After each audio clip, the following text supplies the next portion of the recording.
This One News update is brought to you by ANZ, proud sponsor of the New Zealand Olympic team.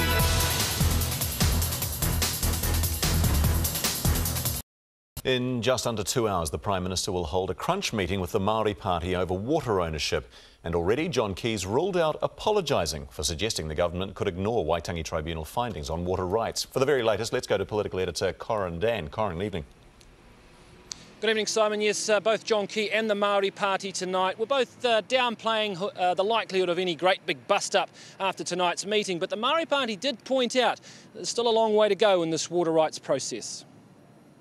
Tariana Turia was carrying out her ministerial duties at Parliament this morning, but questions are being asked about whether she'll even be in government after tonight's meeting. Well, that's not a discussion that I should be having with the media.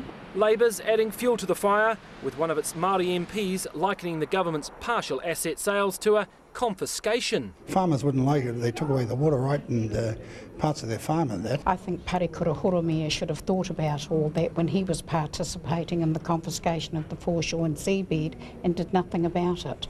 The Maori Council's been scathing about what it calls a cosy relationship with National, but Maori Party co-leader Peter Sharples says the council's now softened that stance. They essentially said that your role in government was useless. They've retracted it.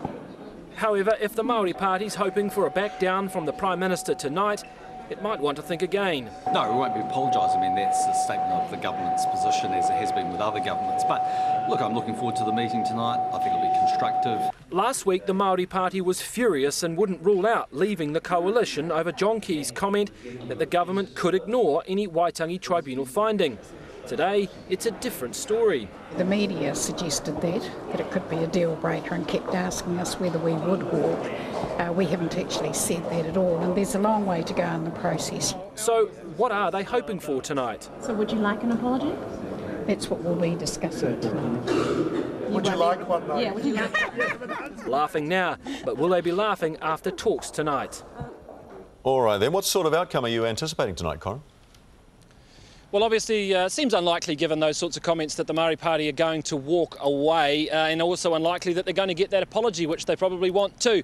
I think we're going to hear plenty of discussion, there will be plenty of discussion about where there is common ground between Maori and National, things such as co-management of rivers, guardianship, maybe even this talk of where there would be some shares put into parcels for future treaty settlements. Problem is, there's a massive elephant in the room on this issue, and that is ownership. So if we see court action following the Waitangi Tribunal hearing that in some way tries to change that government view that nobody owns the water, the government then would need to legislate, and at that point the Maori Party would find it virtually impossible to stay with the government. So that's what Tariana Turia means when there's a long way to go in this process. Of course, they've cried wolf maybe once or twice on this issue already. They do need to be careful on that matter. Thanks for that, Corin. Political editor Corin Dan. And you can read Corin's analysis of what tonight's meeting means to John Key on our website, onenews.co.nz. This One News update is brought to you by ANZ, proud sponsor of the New Zealand Olympic team.